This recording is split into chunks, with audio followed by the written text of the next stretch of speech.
الحمد للہ وکفا وسلام علی عبادہ الذین اصطفیٰ اما بعد۔ عشرہ مبشرہ میں سے دوسرے بزرگ حضرت عمر رضی اللہ تعالیٰ عنہ ہیں۔ حضرت عمر رضی اللہ تعالیٰ عنہ قریش میں سے تھے اور 8ویں پشت پر ان کا سلسلہ نبی علیہ السلام کے ساتھ جا کر مل جاتا ہے، یعنی نبی علیہ السلام سے ان کی رشتہ داری بھی نکل آتی ہے۔ زمانہ جاہلیت میں عمر لانو قریش کے ایمبیسڈر کہے جاتے تھے۔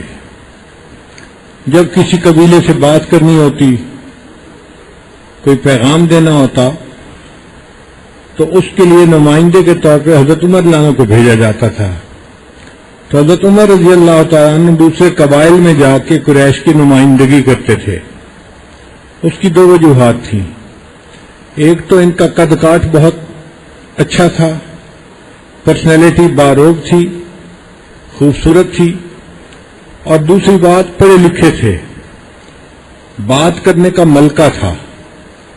تو قریش فخر محسوس کرتے تھے کہ ہمارے قبیلے میں سے ایک ایسا آدمی بات کے لیے گیا ہے کہ جو دیکھنے میں بھی ایک بہت اچھا انسان نظر آتا ہے۔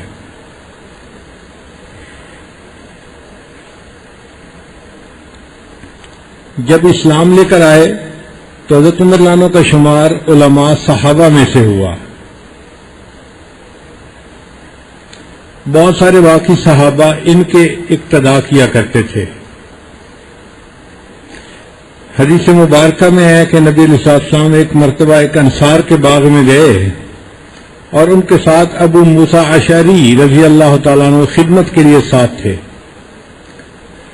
تو نبی علیہ السلام کی طبیعت بہت خوش تھی اور آپ گرمی سے ریلیکس ہونا چاہتے تھے، تو آپ صلی اللہ علیہ وسلم کنویں کی منڈیر پر اس طرح بیٹھے کہ آپ نے اپنی ٹانگیں مبارک جو تھی وہ کنویں کے اندر لٹکا لیں۔ کنویں کے اندر ٹانگیں لٹکا کے بیٹھیں تو گرمی کے موسم میں تھوڑا ٹھنڈک محسوس ہوتی ہے، تو اللہ کے حبیب صلی اللہ علیہ وسلم ٹھنڈک حاصل کرنا چاہتے تھے، اس لیے اس طرح کنویں کے اندر ٹانگیں لٹکا کر بیٹھ گئے۔ اب اس موقع پر اللہ تعالیٰ کی طرف سے نبی علیہ السلام کو خوشخبری ملی، تو آپ نے فرمایا ابو موسیٰ باغ کا دروازہ بند کر دو، کوئی آنے والا آئے تو پہلے مجھ سے پوچھو پھر دروازہ کھولو۔ چنانچہ انہوں نے دروازہ بند کر دیا۔ تھوڑی دیر کے بعد دروازہ کھٹکھٹایا گیا۔ ابو موسیٰ اشعری نے پوچھا کون؟ جواب آیا ابو بکر۔ تو انہوں نے پوچھا اے اللہ کے حبیب صلی اللہ علیہ وسلم، ابو بکر صدیق آئے ہیں۔ نبی علیہ السلام نے فرمایا باغ کا دروازہ بھی کھول دو اور ان کو جنت میں جانے کی بشارت بھی دے دو۔ پھر تھوڑی دیر کے بعد دروازہ کھٹکھٹایا گیا، پوچھا کون؟ عمر۔ نبی علیہ السلام نے دوبارہ پھر یہی فرمایا باغ کا دروازہ بھی کھول دو اور آنے والے کو جنت کی بشارت بھی دے دو۔ تو حضرت عمر رضی اللہ تعالیٰ عنہ عشرہ مبشرہ میں سے ہیں۔ اسی دنیا میں اللہ کے حبیب صلی اللہ علیہ وسلم نے ان کو بائی نیم جنت کی بشارت عطا فرما دی تھی۔ یہ بہت بڑی سعادت ہے کہ نبی علیہ السلام کی زبان فیض ترجمان سے کسی کو دنیا میں جنت کی بشارت مل جائے۔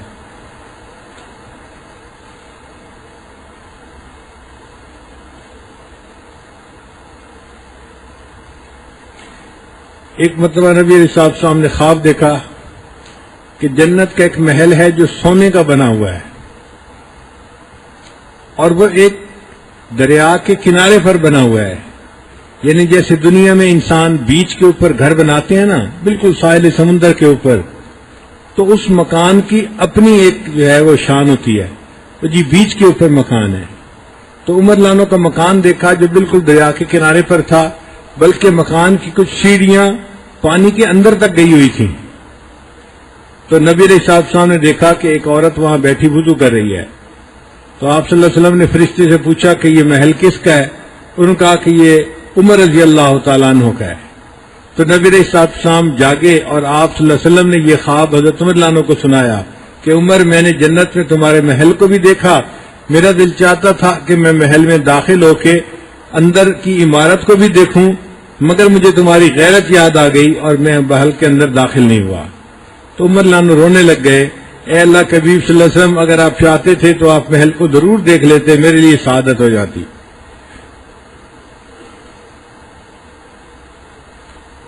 ایک دفعہ نبی علیہ الصلوۃ والسلام احد پہاڑ کے اوپر تھے کہ پہاڑ میں ہلکا سا زلزلہ محسوس ہوا، تو نبی علیہ السلام نے فرمایا، احد تو کیوں ہلتا ہے؟ تیرے اوپر ایک نبی ہے، ایک صدیق ہے اور 2 شہید موجود ہیں۔ اور پہاڑ کے اوپر ایک نبی علیہ السلام تھے جو نبی تھے، ایک ابو بکر صدیق لانو تھے جو صدیق تھے، اور ایک حضرت علی لانو اور حضرت عثمان لانو 2 صحابہ تھے، اور یہ دونوں شہید تھے۔ تو گویا ان کو زندگی میں نبی علیہ السلام کی زبان سے شہید ہونے کی بشارت نصیب ہو گئی تھی۔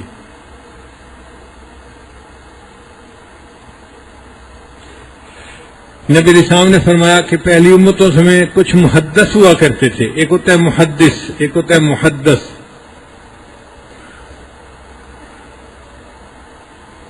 محدث کہتے ہیں جس بندے کو الہام ہو اور وہ الہام کے ذریعے سے باتیں کرے۔ تو نبی علیہ السلام نے فرمایا کہ میری امت کا محدث وہ عمر بن الخطاب ہے، اللہ تعالیٰ ان کو الہام فرماتے ہیں اور وہ الہام کی بنیاد پر باتیں کرتے ہیں۔ حضرت عمر لانو کی یہ کتنی شان ہے کہ نبی علیہ السلام نے ان کی تصدیق فرمائی، تعریف فرمائی۔ پھر نبی علیہ السلام نے فرمایا اگر میرے بعد کوئی نبی آنا ہوتا، لو کان بعدی نبی لکان عمر، اگر میرے بعد کوئی نبی آنا ہوتا تو عمر کے اندر وہ صفات تھی کہ ان کو نبوت کا درجہ نصیب ہوتا، لیکن اب چونکہ میں خاتم النبیین ہوں، میرے بعد کوئی نبی نہیں آئے گا۔ یہاں پر طلباء ایک سوال پوچھتے ہیں کہ نبی علیہ السلام نے حضرت ابوبکر صدیق کا نام کیوں نہیں لیا؟ حضرت مولانا یعقوب ننوتوی رحمۃ اللہ سے طلباء نے پوچھا، حضرت نبی علیہ السلام نے جو فرمایا لو کان بعدی نبی لکان عمر، تو ابو بکر کا نام کیوں نہیں لیا؟ تو مولانا یعقوب ننوتوی رحمۃ اللہ نے جواب دیا کہ دیکھو ابو بکر صدیق لانو کو نبی علیہ السلام کے ساتھ میت کبریٰ حاصل تھی، وہ تو نبی علیہ السلام کے ساتھ تھے، جڑے ہوئے تھے، اور یہاں نبی علیہ السلام فرماتے ہیں بعدی، تو بعد میں اگر دیکھیں تو وہ تو عمر ہی بچتے ہیں، اس لیے نبی علیہ السلام نے عمر لانو کا نام لے دیا۔ نبی علیہ السلام نے فرمایا عمر جس راستے پر چلتا ہے شیطان اس راستے کو چھوڑ دیتا ہے۔ الحق ینطلق علی لسان عمر، عمر کی زبان کے اوپر حق بولتا ہے، سچ ہوتا ہے عمر کی زبان کے اوپر۔ ایک مرتبہ کفار نے، قریش مکہ نے نبی علیہ السلام کے ساتھ بہت بدتمیزی کی۔ نبی علیہ السلام اس بات پر بہت غمزدہ تھے۔ نبی علیہ السلام کے چچا تھے حضرت حمزہ رضی اللہ تعالیٰ عنہ، وہ چچا بھی تھے لیکن چونکہ ایج گروپ ایک تھا تو نبی علیہ السلام کے دوست بھی تھے، تو نبی علیہ السلام کے ساتھ ان کا 2 طرح کا تعلق تھا، رشتے میں چچا لگتے تھے مگر آپس میں دوست تھے، ایک دوسرے سے دوستی بہت زیادہ تھی۔ حضرت حمزہ رضی اللہ عنہ شکار کھیلنے کے لیے گئے ہوئے تھے، جب واپس تشریف لائے تو لوگوں نے ان کو بتایا کہ آج ابو جہل نے نبی علیہ الصلوۃ والسلام کو بہت ایذا پہنچائی، بہت ستایا ہے۔ تو حمزہ رضی اللہ عنہ کو بہت اس پر جو ہے غصہ آیا، وہ اپنی تلوار لے کر چلے اور ابو جہل کو تلاش کیا۔ ابو جہل ایک جگہ پر کفار کے مجمع میں بیٹھا ہوا تھا، انہوں نے پوچھا کہ کیا تم نے میرے بھتیجے کو بہت تکلیف پہنچائی ہے، اور تلوار الٹی کر کے اس کے سر کے اوپر ماری۔ ایک ہوتا ہے نا تلوار کا تیز ایج، وہ تو کاٹ کے رکھ دیتا ہے، ایک اس کی دوسری سائیڈ ہوتی ہے، وہ انسان کو قتل تو نہیں کرتی لیکن اس کو زخمی کر دیتی ہے۔ تو حضرت حمزہ رضی اللہ عنہ نے سارے مجمع کے سامنے تلوار الٹی کر کے ابو جہل کے سر کے اوپر ماری، جس سے اس کا خون نکل آیا، مگر ابو جہل کہنے لگا کہ حمزہ سے بدلہ مت لینا، اگر ایسا کرو گے تو بنو ہاشم سے تمہیں لڑنا پڑے گا اور یہ لڑائی مہنگی پڑ جائے گی۔ تو انہوں نے اس کو اگنور کر دیا۔ حضرت حمزہ رضی اللہ عنہ اس کے بعد نبی علیہ السلام کے پاس آئے کہ میں جا کر اپنے بھتیجے کو خوشخبری سنا دوں۔ نبی علیہ السلام دار ارقم میں تھے تو حضرت حمزہ رضی اللہ عنہ بھی آ گئے، خوش ہو کر سامنے بیٹھے، اب اپنی طرف سے تو حمزہ لانو ایک بڑا کام کر کے آئے تھے کہ انہوں نے آپ کو ستایا اور میں اس کا بدلہ لے لیا. انہوں نے پورا واقعہ سنایا کہ مجھے پتا چلا کہ آپ کے ساتھ بدتمیزی ہوئی ہے تو میں نے آپ کا بدلہ اس سے لے لیا. وہ زخمی ہو گیا, اس کا خون نکل آیا. یہ سن کر نبی علیہ الصلوۃ والسلام خاموش رہے. تو حمزہ لانو نے محسوس کیا کہ نبی علیہ السلام کو میری بات سن کے خوشی نہیں ہوئی. تو انہوں نے پوچھا, اے اللہ کے حبیب صلی اللہ علیہ وسلم, کیا آپ کو میری بات سن کے خوشی نہیں ہوئی؟ تو نبی علیہ السلام نے فرمایا, نہیں, مجھے کوئی خوشی نہیں ہوئی. خوشی تو مجھے تب ہوگی جب تو کلمہ پڑھ کے مسلمان ہو جائے گا. تو حضرت حمزہ لانو نے اسی وقت کلمہ پڑھا اور وہ مسلمان ہو گئے.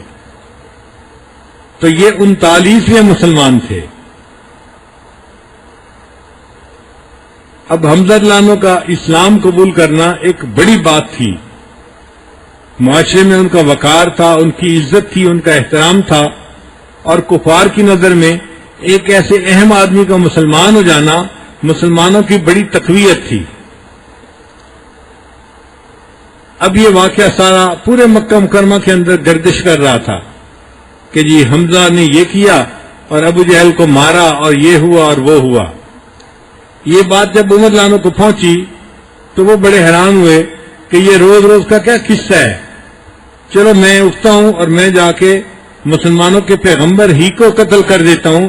نہ رہے بانس نہ بجے بنسری, نہ وہ بتوں کے خلاف باتیں کر سکیں گے اور نہ کوئی جھگڑا ہوگا آپس میں. چنانچہ وہ اپنی تلوار, اپنی کمان اور اپنا نیزہ تینوں چیزیں لے کر نکلے کہ پتہ نہیں لڑائی کا انداز کیا ہوگا, میں تینوں چیزیں لے لیتا ہوں. اور غصے میں تھے اور وہ چاہتے تھے کہ کہیں نبی علیہ الصلوۃ والسلام کو دیکھیں اور آپ صلی اللہ علیہ وسلم کو شہید کر دیں. اللہ کی شان دیکھیں کہ ایک اور جو ہے صحابی تھے, ان سے ملاقات ہوئی, سلام دعا ہوئی. ان کو چاہے عمر غصے میں نظر آتے ہیں. ہاں میں غصے میں ہوں. کیا ہوا؟ بس میں چاہتا ہوں کہ میں جاؤں اور مسلمانوں کے پیغمبر علیہ الصلوۃ والسلام کا کام تمام کر دوں. جب یہ کہا تو اس نے آگے سے کہا, تم ان کی بات کرتے ہو جو اپنے گھر کی خبر لو, تمہاری بہن اور تمہارا بہنوئی وہ مسلمان ہو چکے ہیں. حضرت عمر لانو تو اس بات کا تصور بھی نہیں کر سکتے تھے کہ ان کے گھر کے لوگ اسلام قبول کریں. چنانچہ انہوں نے رخ بدلا اور اپنی بہن کے گھر پہنچ گئے. ان کے بہنوئی تھے حضرت سعید رضی اللہ تعالیٰ عنہ. انہوں نے دروازہ کھولا. عمر لانو اندر داخل ہوئے, غصے میں تھے. اپنے بہنوئی کو کہنے لگے کہ میں نے سنا ہے کہ آپ لوگ مسلمان ہو گئے ہیں. ان کا اگر اسلام سچ ہو تو پھر مسلمان ہونے میں کیا حرج ہے. بس یہ سنتے ہی انہوں نے اس کو مارنا شروع کر دیا اپنی کمان سے. حضرت عمر لانو کی بہن بھی قریب تھیں, وہ آگے بڑھی اور اپنے خامن کو بچانے لگی. تو حضرت عمر لانو نے اپنی بہن کے زور کا تھپڑ لگایا تو وہ نیچے جا گری. جب اٹھی تو ان کی آنکھوں میں آنسو بھی تھے, تکلیف بھی ہو رہی تھی, رو رہی تھی. تو انہوں نے کہا کہ تم میرے خامد کو کیوں مار رہے ہو؟ عمر لانو نے کہا کہ تمہاری جرت کیسے ہوئی کہ تم لوگ مسلمان ہو جاؤ بغیر میرے کہے.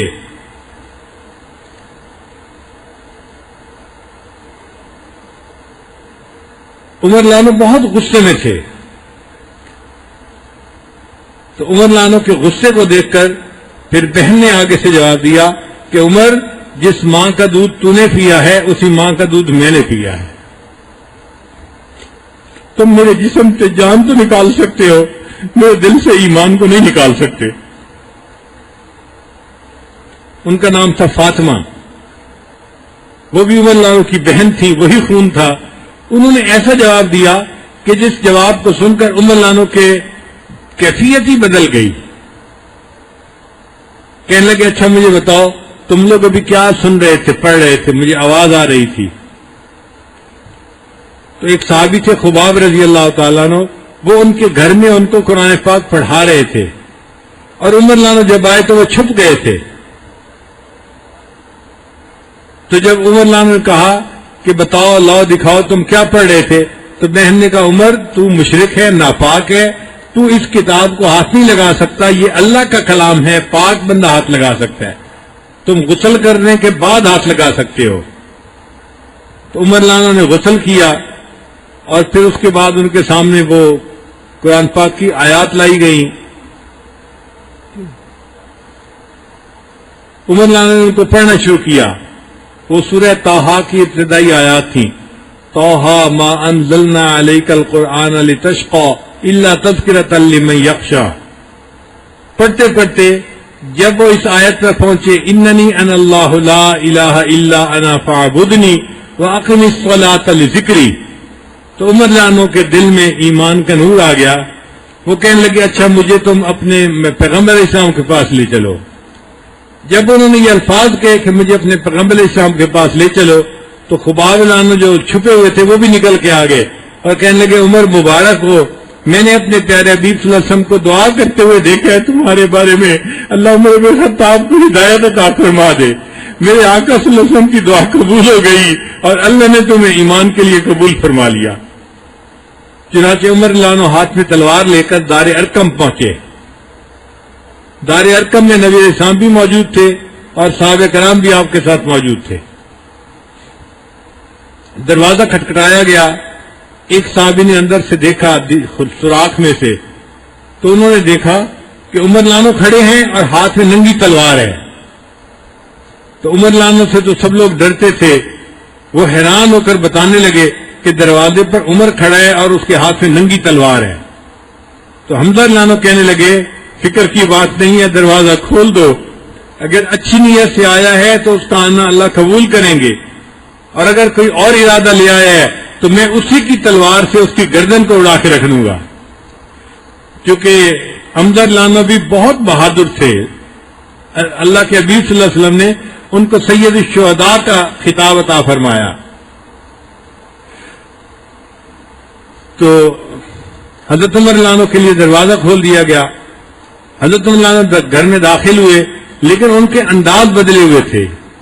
وہ پہلے والی سختی، وہ جو طبیعت کے اندر ایک روب تھا اور سختی تھی وہ نہیں تھی. اب عاجزی تھی طبیعت کے اندر. چنانچہ نبی علیہ السلام کے پاس آ کر کھڑے ہو گئے. نبی علیہ السلام نے ان کو یہاں انسان کے جہاں کرتا اور شلوار ملتے ہیں، کرتا اور تہبند ملتے ہیں، بے مجامع قمیص سے ہی اس جگہ سے ان کو پکڑ کے فرمایا تو کب تک کلمہ نہیں پڑھے گا؟ یہ میرے آقا صلی اللہ علیہ وسلم کی دعا تھی کہ جب نبی علیہ السلام نے یہ فرمایا تو عمر لانو نے کلمہ پڑھا اور وہ مسلمان ہو گئے. جب انہوں نے کلمہ پڑھا صحابہ کو اتنی خوشی ہوئی کہ سب نے مل کر اللہ اکبر کا نعرہ لگایا. اس نعرے کی آواز مکہ مکرمہ کے لوگوں نے بھی سنی. باہر کے یعنی یہ آواز گھر سے باہر تک گئی، گلی تک گئی، لوگوں نے سنا کہ اللہ اکبر کا نعرہ لگایا. خیر عمر لانو مسلمان ہو گئے. پھر تھوڑی دیر کے بعد عمر لانو نے نبی علیہ السلام سے پوچھا اے اللہ کے حبیب صلی اللہ علیہ وسلم ہمیں اب نماز نہیں پڑھنی؟ فرمایا پڑھنی ہے. تو اے اللہ کے حبیب صلی اللہ علیہ وسلم ہم یہاں گھر میں کیوں نماز پڑھیں؟ ہم چلتے ہیں اور چل کے مسجد کے اندر حرم کے اندر جا کے نماز پڑھتے ہیں. اس وقت تک مسلمانوں کی اتنی طاقت نہیں تھی کہ وہ مسجد میں جا کے نماز ادا کر سکیں. وہ گھر میں چھپ کے پڑھ لیا کرتے تھے. لیکن عمر لانو تو نڈر تھے، بہادر تھے، کسی سے نہیں ڈرتے تھے. وہ کہنے لگے اب چھپنے کی کیا ضرورت ہے. چنانچہ نبی علیہ الصلوۃ والسلام کو لے کر وہ حرم شریف میں آئے. 2 لائنیں بنی ہوئی تھیں. ایک لائن کے آگے حضرت عمر لانو تھے، ان کے ہاتھ میں بھی تلوار تھی، اور دوسری لائن کے آگے سید الشہداء امیر حمزہ لانو تھے اور ان کے پیچھے بھی چند صحابہ تھے. اس طرح دونوں طرف جو ہے نا 2 لائنیں تھیں اور نبی علیہ السلام ان کے ساتھ تھے. اور نبی علیہ السلام مسجد میں تشریف لائے اور مسجد میں عمر لانو نے اعلان کیا جو بندہ چاہتا ہے کہ اپنی بیوی کو بیوہ کروائے اور اپنے بچوں کو یتیم کروائے وہ آئے میرے ساتھ لڑنے کے لیے، میں تیار ہوں. مگر لوگ عمر لانو کو جانتے تھے اور ان کی بہادری اور ان کی شجاعت سے واقف تھے. کسی میں ہمت نہ ہوئی کہ عمر لانو کے سامنے آئے. حضرت عمر لانو کی موجودگی میں نبی علیہ السلام نے مسجد حرام میں بیت اللہ میں آپ سمجھیں کہ نماز ادا فرمائی اور اسلام اور کفر کے درمیان ایک واضح فرق ہو گیا. اس فرق کی وجہ سے ان کا لقب فاروق پڑ گیا. وہ عمر فاروق کہلائے. وہ اسلام اور کفر کے درمیان فرق کرنے والے تھے. اللہ تعالیٰ نے ان کی وجہ سے اسلام کو قوت عطا فرما دی تھی. چنانچہ ان کی زندگی کے بارے میں حضرت عبداللہ بن مسعود لانو کا ایک قول ہے جس میں انہوں نے عمر لانو کی پوری زندگی کا نقشہ سمیٹ کر رکھ دیا گیا. وہ فرمایا کرتے تھے ان اسلام عمر کان فتحن، کہ عمر لانو کا اسلام قبول کرنا اسلام کی فتح تھی. وَإِنَّ هِجْرَتَهُ كَانَتْ نَصْرًا، اور ان کا ہجرت کرنا مکہ سے مدینہ یہ اسلام کی مدد تھی. وَإِنَّ أَمَارَتَهُ كَانَ رَحْمَةً، اور ان کا امیر المومنین بننا، خلیفہ بننا امت کے لیے یہ رحمت تھی.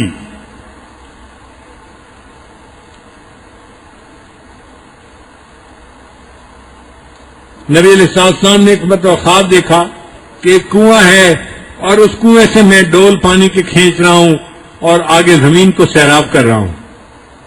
فرماتے ہیں کہ میں جب ڈول کھینچ کے تھک گیا تو ابو بکر نے مجھ سے ڈول لے لیا. پھر اس نے بھی چند ڈول کھینچے، مگر وہ بھی بہت تھکا ہوا تھا اور اس کو کھینچنے میں مشقت پیش آ رہی تھی. فرماتے ہیں کہ پھر اس سے عمر نے ڈول لے لیا اور عمر نے ڈول کو اتنا اچھا کھینچا اور اتنا تیز پانی نکالا کہ زمین کو جل تھل کر دیا. تو نبی علیہ السلام نے فرمایا کہ میرے اس خواب کا یہ مفہوم ہے کہ دین کا کام میں نے بھی کیا ہے، میرے بعد ابو بکر کرے گا، مگر ابو بکر کے دور خلافت میں دین اسلام ذرا کم پھیلے گا، کیونکہ اندر کے فتنوں کو جو ہے وہ روکنا ہوگا. تو ابو بکر صدیق رانو کو یہ کام زیادہ کرنا پڑے گا. جیسے ابو بکر صدیق جب خلیفہ بنے تو کچھ مسلمان مرتد ہو گئے تھے، بعض مانعین زکوٰۃ تھے جنہوں نے زکوٰۃ دینے سے انکار کر دیا تھا، اور کچھ نئے جو ہے وہ جھوٹے نبی بھی پیدا ہو گئے تھے جنہوں نے نبوت کا دعویٰ کر دیا تھا، مسلمہ کذاب جیسے، تو ان کے ساتھ لڑنا پڑ گیا. تو ابو بکر صدیق عنہ کو اپنی جماعت کو مضبوط کرنے کے لیے اندر مصروف رہنا پڑا. لیکن جب حضرت عمر عنہ خلیفہ بنے، اللہ تعالیٰ نے ان کو مضبوط جو ہے وہ قوت عطا فرمائی تھی، انہوں نے اسلام کو پھیلانے پہ زور دیا، اور ان کی وجہ سے اللہ نے کیسر اور کسرا کے تاج تخت جو تھے وہ عمر لانو کے قدموں میں لا کر ڈال دیے. حتیٰ کہ انہوں نے بیت المقدس کو بھی فتح کیا.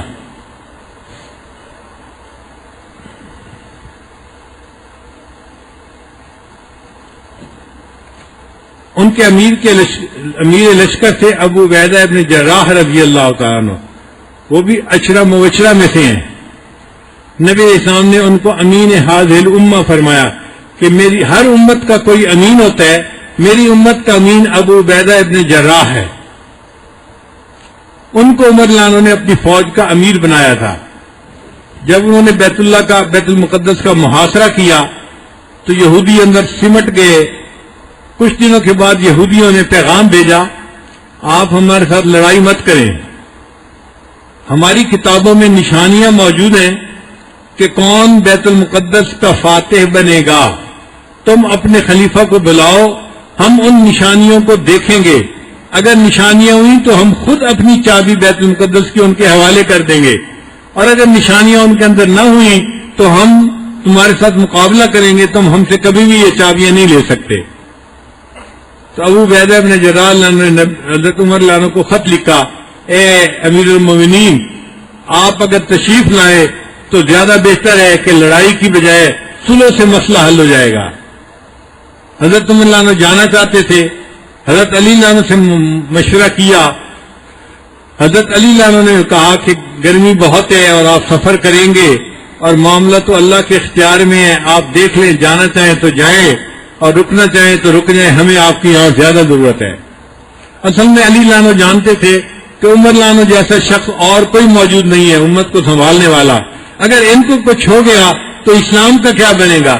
اس لیے وہ چاہتے تھے کہ یہ مرکز میں رہیں اور یہاں رہ کر کام کریں، سفر نہ کریں. مگر عمر عنہ نے ارادہ کر لیا جانے کا. چنانچہ عمر عنہ چلے تو اس وقت ان کے کپڑے کے اوپر 12 پیوند لگے ہوئے تھے. وقت کے خلیفہ نے جو کپڑے پہنے ہوئے تھے تو 12 پیوند لگے ہوئے تھے، اور ایک پیوند جو تھا چمڑے کا بھی تھا. اور ان کے پاس ایک اونٹنی تھی، وہ بڑی کمزور سی تھی. انہوں نے ایک غلام کو ساتھ لیا اور چلنے لگے. صحابہ نے عرض کیا کہ آپ اچھے کپڑے پہن لیجئے، ہمارے پاس موجود ہیں. اس وقت تو اسلام کو اللہ نے فتوحات عطا فرمائی ہیں اور ان فتوحات کی وجہ سے بیت المال کے اندر بہت کچھ ہے. غربت کا وقت نہیں ہے. آپ اسلام کی نمائندگی کریں گے تو آپ بہتر ہے کہ اچھا لباس پہن کر جائیں. کافروں کے دل پر روب پڑے کہ مسلمانوں کو بھی اللہ تعالیٰ نے دنیا کی یہ سب نعمتیں عطا فرما دی ہیں, اور جو تاثر ہے نا کہ مسلمان کمزور ہیں اور غریب ہیں, یہ ختم ہونا چاہیے. چنانچہ حضرت عمر عنہ نے وہ کپڑے پہن تو لیے, ان کے لیے پھر ایک ابلک گھوڑا منگایا گیا. جب حضرت عمر عنہ اس ابلک گھوڑے پر بیٹھے تو تھوڑی دیر کے بعد پھر نیچے اتر گئے. غلام نے پوچھا امیر المومنین نیچے کیوں اترے؟ فرمایا کہ میرے دل کی کیفیت بدل گئی اور میرے دل نے مجھے کہا کہ نہیں, مجھے اپنی اونٹنی پہ سفر کرنا چاہیے اور وہی کپڑے پہننے چاہیے جو میرے ذاتی ہیں. چنانچہ حضرت عمر عنہ نے اپنے کپڑے بدل لیے اور انہی کپڑوں کے ساتھ جو آپ کے تھے اونٹنی کے اوپر سفر کیا اور اپنے غلام کے ساتھ طے کیا کہ 1 میل میں اونٹنی پر سوار ہوں گا, آپ پیدل چلیں گے, اور دوسری مرتبہ آپ سوار ہونا اور میں پیدل چلوں گا. اس نے کہا کہ میں تو غلام ہوں, آپ اونٹنی پر بیٹھے, میں چلتا رہوں گا پیدل. فرمایا اگرچہ تم غلام ہو لیکن انسان تو ہو, جیسے میں تھکوں گا مجھے مشقت پہنچے گی, ایسے تمہیں بھی مشقت پہنچے گی اور تم بھی تھکو گے, لہذا یہ مناسب نہیں کہ میں اونٹ پر سفر کروں اور تم چلتے رہو, ایک ایک منزل کا حساب کر لیتے ہیں. غلام اس کے اوپر تیار ہو گیا. اللہ تعالیٰ کی شان دیکھیں, سفر کٹتا رہا. عین جب آخری 1 میل تھا جہاں پہ یہودیوں کے راہب اور بڑے بڑے جو تھے وہ ربائی وہ موجود تھے, تو وہ 1 میل کا سفر غلام کے اونٹنی پر بیٹھنے کا تھا اور حضرت عمر عنہ کے پیدل چلنے کا تھا. تو عمر عنہ نے اونٹنی کی رسی کو پکڑ لیا, اور اونٹنی کو جو مہار تھی وہ بھی چمڑے کی نہیں تھی بلکہ عام جیسے چھال ہوتی ہے نا کھجور کی, اس کی بنی ہوئی رسی تھی جو بہت معمولی سمجھی جاتی ہے. تو عمر عنہ نے وہ مہار پکڑ لی اور پیدل چلنا شروع کر دیا, اور اونٹنی کے اوپر غلام بیٹھا ہوا تھا. اس حال میں جب وہاں پہنچے تو یہودیوں کے جو علماء تھے انہوں نے اپنی کتاب تورات کو نکالا اور عمر عنہ کی نشانیاں اس میں دیکھی, تو اس میں ہو بہو یہی نشانیاں رکھی ہوئی تھی کہ عمر عنہ کے کپڑے کے اوپر پیون لگے ہوئے ہوں گے اور ان کا غلام اونٹنی پہ سوار ہوگا اور وہ خود اونٹنی کی مہار پکڑ کے پیدل چل کے آ رہے ہوں گے. جب انہوں نے تمام نشانیاں عمر عنہ کے اندر دیکھ لی تو بغیر لڑائی کے انہوں نے چابیاں حوالے کر دی اور حضرت عمر عنہ بیت المقدس کے فاتح بن گئے.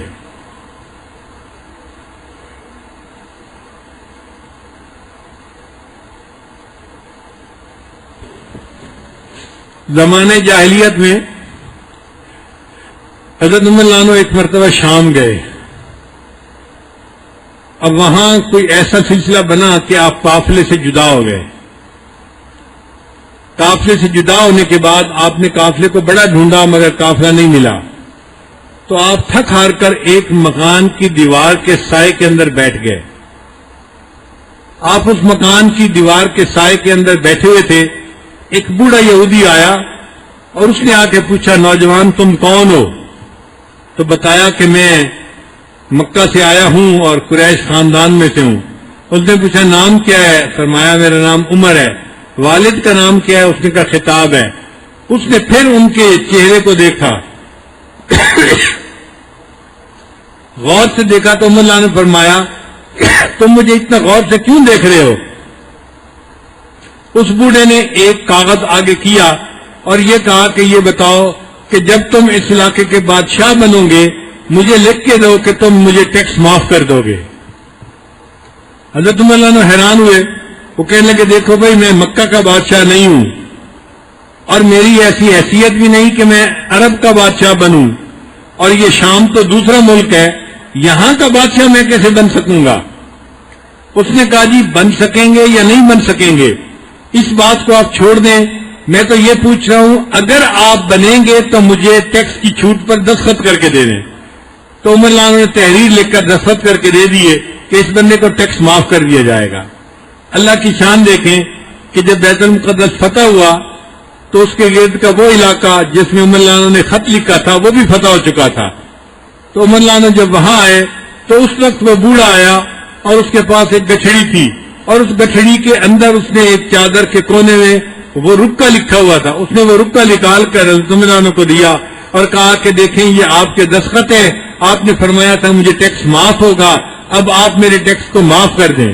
عمر لانا کی آنکھوں میں سے آنسو آ گئے کہ میں سوچ بھی نہیں سکتا تھا اللہ مجھے اس وقت جو ہے دنیا میں یہ شاہی عطا فرمائیں گے.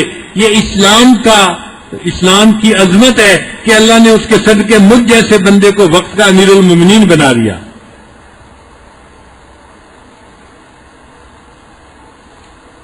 ایک مرتبہ عمر لانا مدینہ سے مکہ مکرمہ آئے تو مکہ مکرمہ کے ایک پہاڑی پر چڑھ رہے تھے. دوپہر کا وقت تھا اور آپ کے ساتھ بہت ساری فوج تھی. ایک جگہ آپ جا کر کھڑے ہو گئے اور آپ کے کھڑے ہونے کی وجہ سے فوج بھی کھڑی ہو گئی. اب گرمی کی شدت ہے اور سب دھوپ میں کھڑے ہیں, اور کیوں کھڑے ہیں یہ سمجھ نہیں آ رہی. تو جو قریب لوگ تھے انہوں نے کہا امیر المومنین آپ کے کھڑے ہونے کی وجہ سے پورا لشکر دھوپ کے اوپر کھڑا ہے اور لوگوں کو پسینے کی وجہ سے دقت ہو رہی ہے, تنگی ہو رہی ہے, آپ چلیں تاکہ لشکر چل پڑے. آپ بتائیں آپ کیوں یہاں کھڑے ہیں؟ عمر لانا نے بتایا کہ میں اس لیے کھڑا ہوں کہ میں اس وادی کو دیکھ رہا ہوں. میں زمانے جاہلیت میں جب نوجوان تھا تو اونٹ چرانے کے لیے اس وادی میں آیا کرتا تھا, اور مجھے اونٹ چرانے کا طریقہ نہیں آتا تھا. میرے اونٹ خالی پیٹ گھر واپس جاتے تو میرا والد خطاب مجھے کوستا تھا, مجھے مارتا تھا, مجھ سے ناراض ہوتا تھا اور کہتا تھا عمر تو کیا زندگی گزارے گا, تجھے اونٹ بھی چرانے نہیں آتے. میں اپنے اس وقت کو یاد کر رہا ہوں جب عمر کو اونٹ چرانے نہیں آتے تھے, اور آج اس وقت کو یاد کر رہا ہوں جب اسلام اور قرآن کی برکت سے اللہ نے عمر کو امیر المومنین بنا دیا ہے.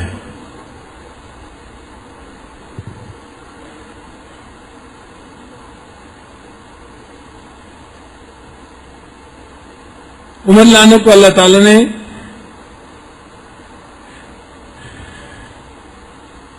ایسی قبولیت عطا فرمائی تھی کہ آپ کا حکم ہوا, پانی, زمین ہر چیز کے اوپر چلتا تھا. اس کو کہتے ہیں مقام تسخیر.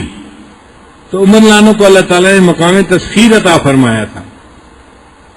حدیث پاک میں ہے کہ مدینہ طیبہ میں کھڑے تھے, زمین میں زلزلہ آیا, ہلنے لگی, تو عمر لانا نے زمین کے اوپر پاؤں مارا اور کہا اے زمین تو کیوں ہلتی ہے, کیا عمر نے تیرے اوپر عدل قائم نہیں کیا؟ پاؤں مارنے سے زمین رک گئی, زلزلہ ختم ہو گیا. یعنی زمین نے بھی ان کی بات کو مان لیا. پھر ایک مرتبہ عمر لانا جمعے کا خطبہ دے رہے تھے. خطبے کے دوران انہوں نے فرمایا یا ساریت الجبل, اے ساریہ پہاڑ کی طرف دھیان رکھنا. ساریہ ایک صحابی تھے, وہ اسلامی لشکر کے اندر گئے ہوئے تھے اور اپنے یعنی گروپ کے امیر تھے. وہ سینکڑوں میل مدینہ سے دور تھے. اللہ کی شان کہ ان کو یہ آواز سنائی دی, عمر لانا کی آواز پہنچی کہ پہاڑ کی طرف کا دھیان رکھنا. وہ جس لشکر سے دشمن سے لڑنا چاہتے تھے اصل میں وہ پہاڑ کے پیچھے سے ان کے اوپر حملہ کرنا چاہتا تھا, ان کو نقصان پہنچانا چاہتا تھا. جب عمر لانا کی انہوں نے آواز سنی تو انہوں نے پہاڑ کی طرف دھیان کیا اور ان کو لشکر آتا نظر آیا تو وہ ان کے نقصان سے بچ گئے اور اللہ نے مسلمانوں کو فتح عطا فرمائی. تو عمر لانا کا یہ پیغام ہوا نے سینکڑوں میل دور تک پہنچا دیا. ہوا بھی ان کا حکم مانتی تھی, زمین بھی حکم مانتی تھی, پانی بھی حکم مانتے تھے. چنانچہ عمر بن عاص نے جب مصر کو فتح کیا تو مصر میں ایک دریا ہے جس کو دریائے نیل کہتے ہیں. دریا نیل میں ہر سال پانی خشک ہو جاتا تھا, ایک ایسا وقت آتا تھا اور دوبارہ چلنے کے لیے مقامی لوگ ایک نوجوان لڑکی کو پانی کے اندر ڈالتے تھے اور نظر پوری کرتے تھے اور پھر دوبارہ پانی چلتا تھا. اب جب پانی چلنے کا وقت آیا تو لوگوں نے عمر بن عاص سے پوچھا کہ حضرت آپ بتائیں اب ہم کیا کریں.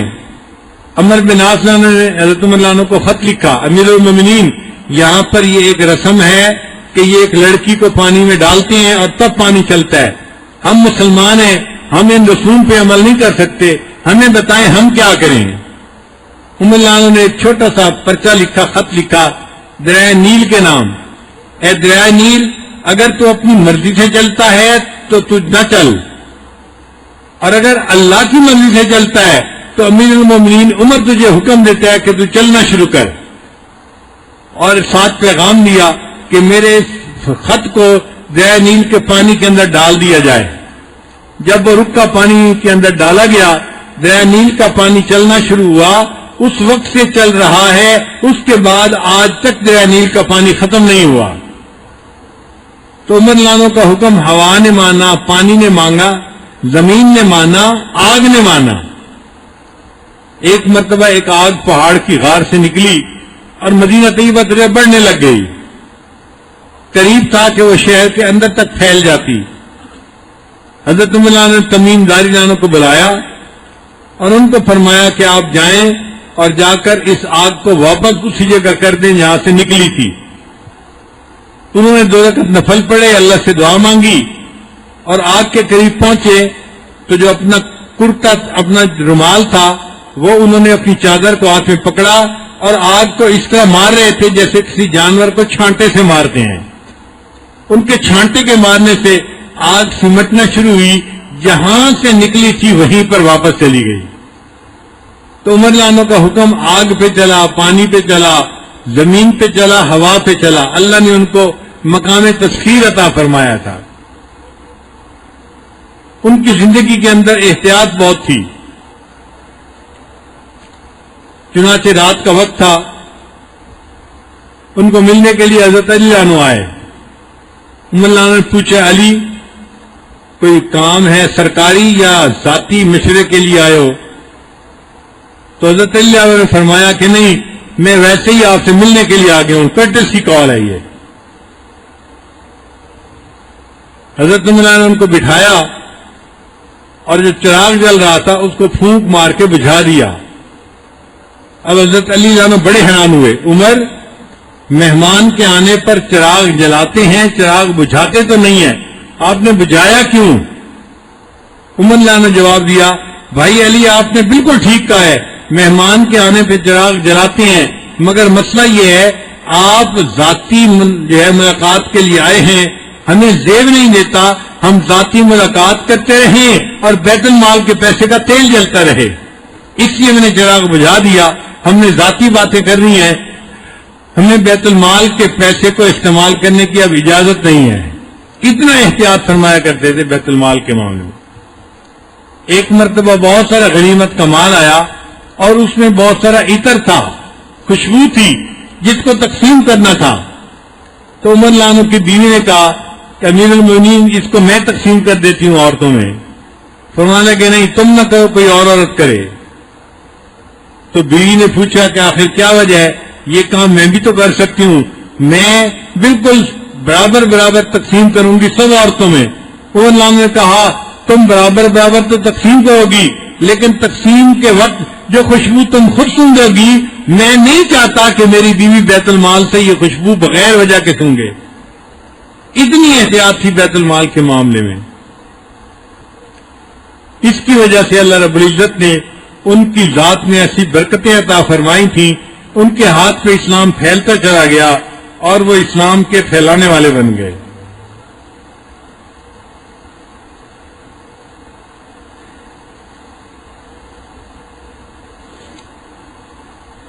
حضرت عمر عنہ کو ہر وقت اللہ کے سامنے پیشی کا ڈر رہتا تھا، یہ ان کی خصوصیت تھی۔ چنانچہ انہوں نے ایک آدمی کو رکھا ہوا تھا اور اس آدمی کی ڈیوٹی کہ تم میرے ساتھ رہنا اور موقع ڈھونڈ ڈھونڈ کے موت کا تذکرہ کرتے رہنا تاکہ ہمیں موت یاد رہے۔ تو وہ آدمی ساتھ ہوتا تھا اور بات چیت کے دوران کوئی نہ کوئی پوائنٹ نکال کے وہ موت کا تذکرہ چھیڑ دیتا تھا۔ ایک دن عمر عنہ نے اس کو فارغ کر دیا اور کہا کہ اب آپ کسی دوسری ڈیوٹی کو سنبھال لیں۔ اس نے پوچھا امیر المومنین کیا اب موت کے تذکرے کی ضرورت نہیں ہے؟ تو عمر رضی اللہ عنہ نے اپنی داڑھی کی طرف اشارہ کیا جس کے اندر چند بال سفید آ گئے تھے. فرمایا اب یہ میرے سفید بال مجھے قبر کی یاد دلانے کے لیے کافی ہیں.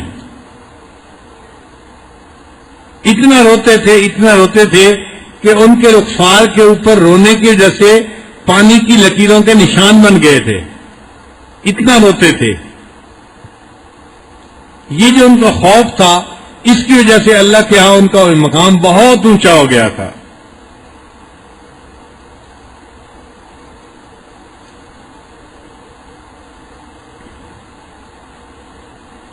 ایک مرتبہ انہوں نے حذیفہ رضی اللہ عنہ کو بلوایا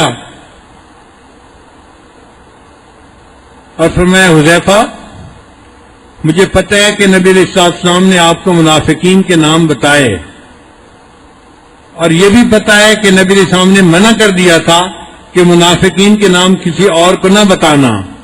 حذیفہ میں آپ سے منافقین کے نام نہیں پوچھتا, صرف اتنا بتا دے کہ کہیں عمر کا نام تو ان میں شامل نہیں ہے. آپ اندازہ لگائیے اتنا تقویٰ تھا, اتنی نیکی تھی, اتنی طبیعت کے اندر جو ہے وہ اللہ کے ہاں قبولیت تھی, اور پھر ڈر اتنا تھا کہ منافق ہونے کا شبہ ہوتا تھا. حذیفہ مجھے اتنا بتا دو کہ میرا نام تو شامل نہیں ہے. تو حذیفہ نے بتا دیا کہ نہیں, آپ کا نام اس میں شامل نہیں ہو سکتا.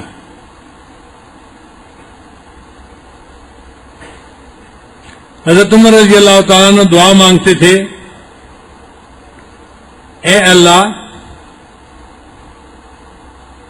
میرے باطن کو میرے ظاہر سے بہتر کر دے اور میرے باطن کو اللہ نیک بنا دے. اللہم اجعل سریرتی خیرا من علانیتی, میرے من کو میرے تن سے زیادہ بہتر کر دے اور میرے من کو اللہ نیکی تقوی والا بنا دے. اور اللہ تعالیٰ نے ان کو ایسی زندگی عطا فرمائی تھی. ایک مرتبہ سفر میں تھے تو رات کو کھلی جگہ کے اوپر سو گئے. تہجد کے وقت آنکھ کھلی تو عمر رضی اللہ عنہ نے آسمان کے اوپر چاند کو چمکتا ہوا دیکھا. 14ویں کا چاند چمک رہا تھا. جب عمر رضی اللہ عنہ کی نظر آسمان کے چاند پر پڑی تو ان کو مدینہ کا چاند یاد آ گیا. نبی اسلام کی یاد دل میں آ گئی. انہوں نے دعا مانگی, اللہم ارزقنی شہادتا فی سبیلک وجعل قبری فی بلد حبیبک, اے اللہ مجھے اپنے محبوب کے شہر میں شہادت عطا فرما اور ان کے شہر میں میری قبر بنا دیجیے. اپنے راستے میں شہادت عطا فرما اور محبوب کے شہر میں میری قبر بنا دیجیے. اللہ تعالیٰ نے عمر رضی اللہ عنہ کی دعا کو قبول کر لیا.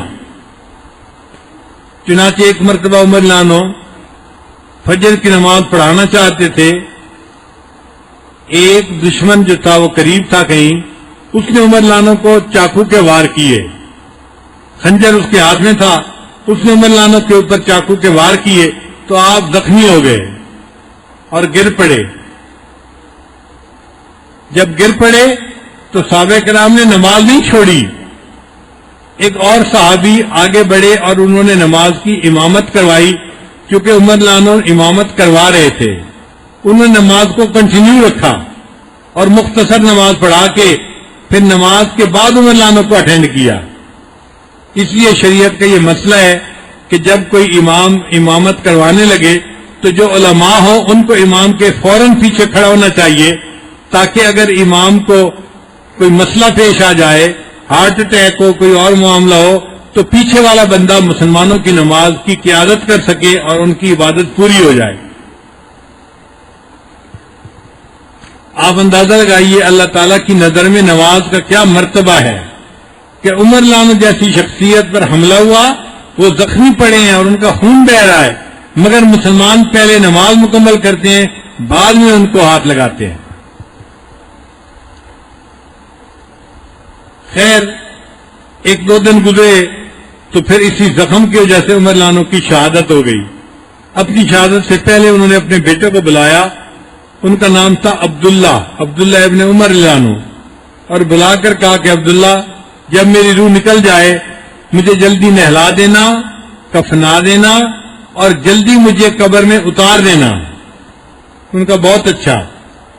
پھر تھوڑی دیر کے بعد پھر یہی کہا، جب میری روح نکل جائے مجھے جلدی نہلا دینا، کفنا دینا اور مجھے جلدی قبر کے اندر اتار دینا۔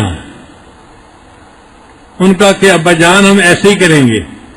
جب تیسری مرتبہ کہا تو عبداللہ ابن عمر نے سوال کیا، ابا جان ہم جلدی کریں گے کفن دفن میں، مگر آپ بار بار کیوں ایسا کہہ رہے ہیں؟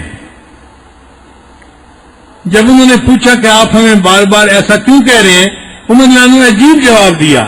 عمر نے فرمایا، بیٹا میں جلدی کے لیے اس لیے کہہ رہا ہوں، اگر اللہ مجھ سے راضی ہوئے تو تم مجھے جلدی اللہ سے ملا دینا، اور اگر اللہ ناراض ہوئے تو جلدی میرا بوجھ اپنے کندھے سے نیچے اتار دینا۔ عمر کے انجام کو تو اللہ بہتر جانتا ہے۔ آپ اندازہ لگائیے ان کے دل میں کتنا اللہ کا خوف ہوگا۔ یہ وہ ہستیاں تھیں جنہوں نے نبی علیہ السلام کی زبان مبارکہ سے جنت کی بشارت پالی تھی، اس کے باوجود اتنا ڈرتے تھے۔ اگر اللہ مجھ سے راضی ہیں تو مجھے جلدی اللہ سے ملا دینا، اور اگر مجھ سے ناراض ہیں تو جلدی میرا بوجھ اپنے کندھوں سے اتار دینا، اور عمر کے انجام کو تو اللہ ہی بہتر جانتا ہے۔